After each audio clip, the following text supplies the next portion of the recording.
second quarter got away from you. James Harden, Kawhi getting going, but what did you see from the team? Yeah, it was a little bit of everything there. I think even at the end of the first quarter, we struggled to score. I thought their defensive intensity picked up. Credit to Dunn. He comes in and just wreaks havoc. And then, as we just couldn't get our footing in that second quarter as it progressed. I think James got going at the end. Sure, when we go back and look, it'll be a little bit of everything, but definitely seemed to turn there towards the end of the first. And then the second, 38-23 in the second. Just couldn't figure it out.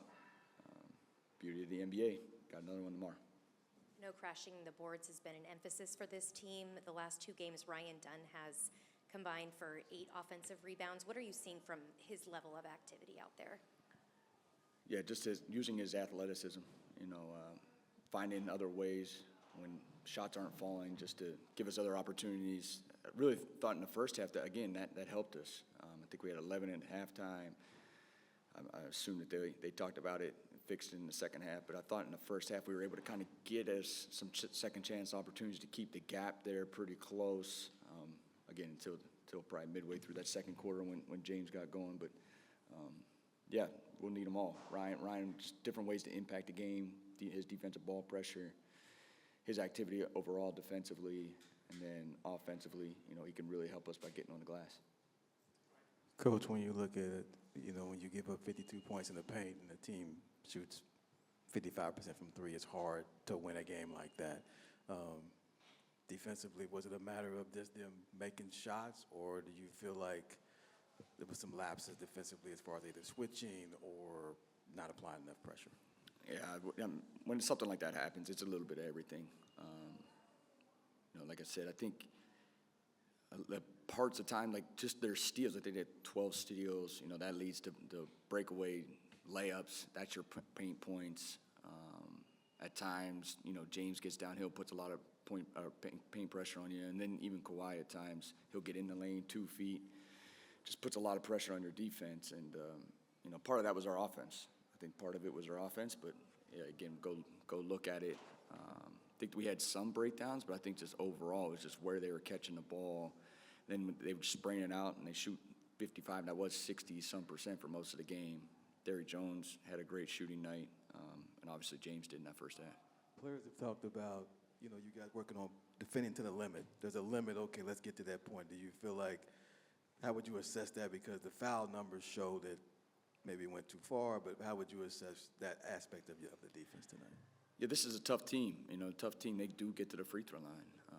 They have some guys that have done it their whole entire careers. I remember a couple in that first half, especially, Harden's one 30 feet from the basket, and he acts like he's shooting it. So those things are hard, and we got to keep teaching better.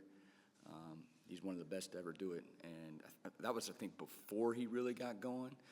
And you put a guy like that to the free throw line, see 3 of them go in, maybe that, hurt comes back to bite you as that quarter progresses. So, we want to defend to the legal limit. At times, obviously, those silly ones we want to take out.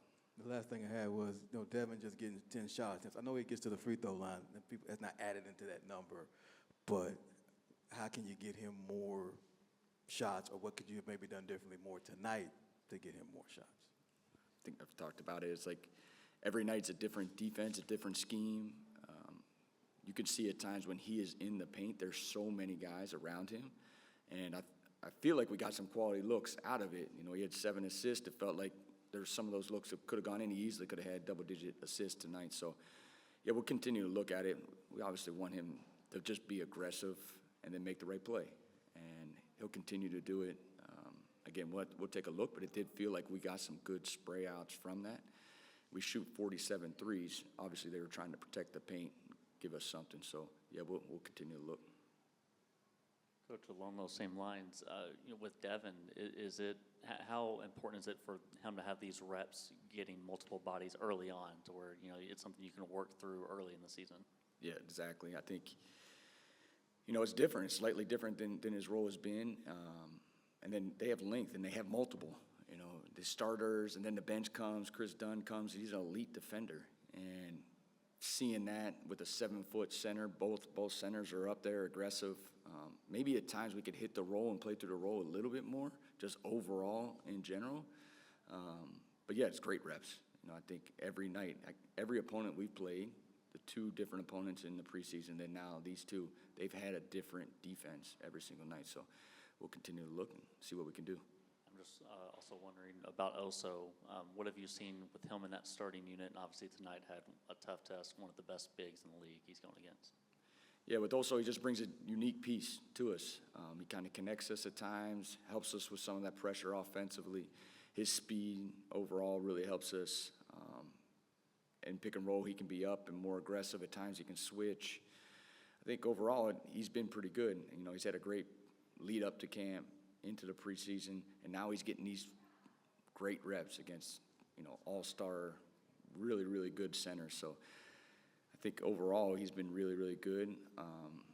But yeah, you know, the points in the paint is something that we always with Oso we're going to have to address, and it's got to be with bodies. The rebounding thing is always going to be something we address with them. So I think overall it's been good. We'll keep looking. All right, so hi, Coach. It's Raymond from Titan Sports. So I've seen like you had a great center depth, but like rookies like also like veterans like Mark Williams. So how are we gonna see those rotations in the future? Do we see like Mark's role in the teams gonna switch, or what's your expectation on Mark's roles in the future? Yeah, we have great center depth. I've talked about it multiple times. I felt this was the first night we struggled overall, obviously, but with, you know, it's just a different size. We tried to move our 5 onto someone else, onto a guard a little bit tonight. I feel overall we're in a great position with our center depth. You know, you have guys that, you know, Nick's the oldest, and I think it's his 6th year in the league. So we have guys that, you know, are young, that are growing, that are developing, and they all kind of bring their own unique skill set. So I think overall it's been pretty good. I think tonight they got us a little bit, but again, tomorrow night's another test for those guys. And it'll be interesting to see how we can help them, and then just the lessons learned over time with those young guys. All right, so it's like do you have like a starting centers for your team, or it's like the 4 of the guys are compete like every night for their own chance to play in the starting lineup? Yeah, Oso started the last 2 nights. He started the 4 in the preseason. He's our starter. I think we just have to see it progress. This is only the 2nd game for Mark, you know, and Kaman's 19 years old. So we'll continue to evaluate. It is going to be fluid. It's going to be fluid throughout the whole season. All right, thank you, Coach. Thanks.